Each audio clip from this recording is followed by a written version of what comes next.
The rapidly changing events in Gaza and the anger that followed only further exacerbate the perils of President Biden's trip to Israel, a trip that already posed enormous challenges in terms of both politics and security.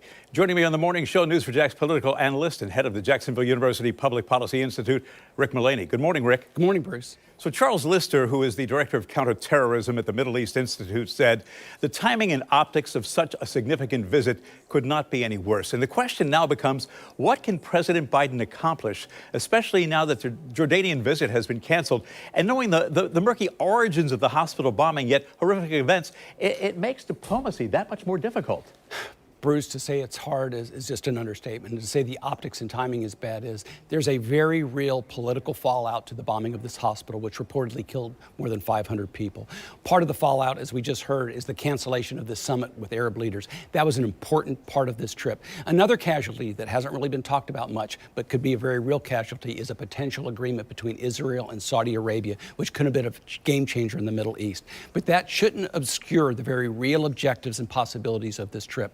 One, of course, is to show unequivocal support for Israel. But another is the deterrence and trying to avoid a broader conflict, the involvement of Hezbollah in Iran.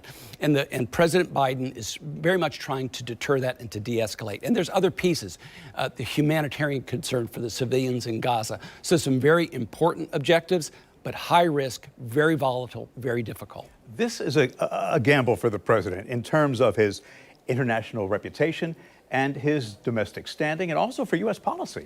It really is, Bruce. It's a very risky trip. In fact,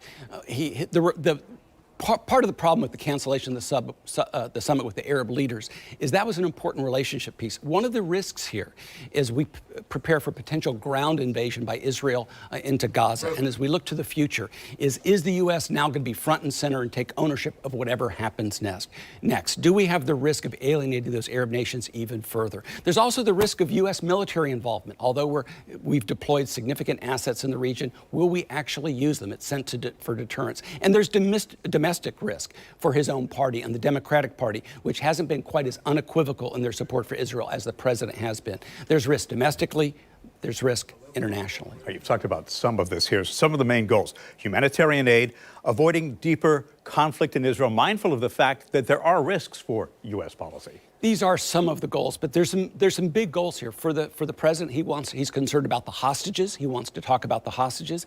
He's concerned about safe passage out of the Gaza Strip and talking to Egypt about being able to leave Gaza and going into the Gaza, going into Egypt. He, of course, as I mentioned earlier, the really big one is to not let this expand, to not go beyond what's going to happen in Israel itself. And that means Hezbollah, that means Iran. So there are some really, really big policy objectives here. And of course, you have over 2 million Palestinians in that very small area in the Gaza Strip, the humanitarian aid and concern for the welfare of those Palestinians. All right, let's turn our attention to another issue here, which is very much tied to what's going on. It has been 2 weeks without a Speaker of the House. Jim Jordan did not get the votes he expected. And normally the person who's going to be the leader of the party has the votes lined up long before. This is the person second in line to the president. 2 wars going on: Israel and Hamas, and Ukraine and Russia. Republicans cannot get on the same page. They have not been able to for 10 years. This is not my personal opinion. This is history. Reality here: there is a faction of the House that is voting for chaos. Will they be able to find some common ground? Bruce, the divide in the Republican Party, the fracture in the Republican Party is on full display, not only for the nation, but for the world. And you're seeing it live, and it is challenging. Right now, President Biden has a package of a $100 billion proposal for aid for Ukraine and for Israel. Whether you support or don't support it, you've got to have a functioning Congress, and we don't right now.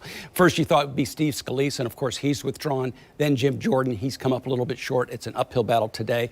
Will they find common ground? I don't know. I do know one thing: there will be a speaker. I certainly don't know who it will be, and I don't know when it will be.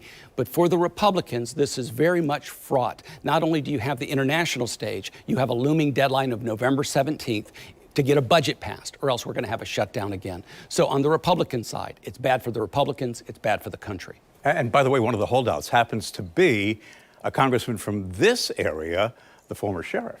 John Rutherford is one of the 20 who voted against Jim Jordan yesterday. Like I said, it's an uphill battle for Jim Jordan. There may be a compromise here. Maybe it's going to be Patrick McHenry as a possibility, as sort of a caretaker role. That's a possibility. There have been other suggestions. There will be a speaker. We just don't know who yet. Let me ask you about that. Could that be a short-term solution? Because there is major business to be done. Now, McHenry said he really doesn't want it. So say they give him, a finite term, 30 days, 45 days, and say, all right, we've got business that needs to be handled now. You've got the funding for Israel, the funding for Ukraine. We know that there's a deadline looming of November 17th with a possible shutdown on the horizon. So the House has got to get some things done. We give McHenry that power, and then we get on with the business of finding a speaker. Is that maybe the way to go? That is a real possibility, Bruce. It is being discussed. It's being discussed among Republicans, but it's also being discussed among Democrats. And so whether it's 30, 60, or 90 days, that is one of the possibilities that's being discussed. It is not really clear who the other person would be at this point, and it may be, given the pressing demands you just outlined, the budget, Ukraine, Israel, so many things going on, they may have to have an interim stage, and that is certainly one possibility. And if you listen to some of the Republicans who whisper in the halls of Congress, who are willing to work with the Democrats and create a more bipartisan atmosphere, there are candidates for House Speaker who may get elected, but they're not willing to come forward. Is it possible they could find somebody who is maybe more electable if those Republicans, like Buck from Colorado, who's willing to come forward and say, hey guys, we can't be so chaotic, we can't be so divisive?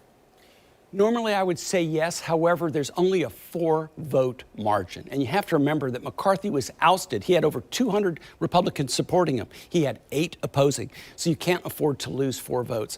Normally, Bruce, the answer is yes. But in this fractured Republican Party, in this divided party, where a small group can hold the whole group hostage, very, very difficult for that to happen. That's why the Patrick McHenry compromise may be one possibility. All right, so we can get on with business and then deal with the Speaker of the House issue. Exactly. Rick, always appreciate your insights. Jen.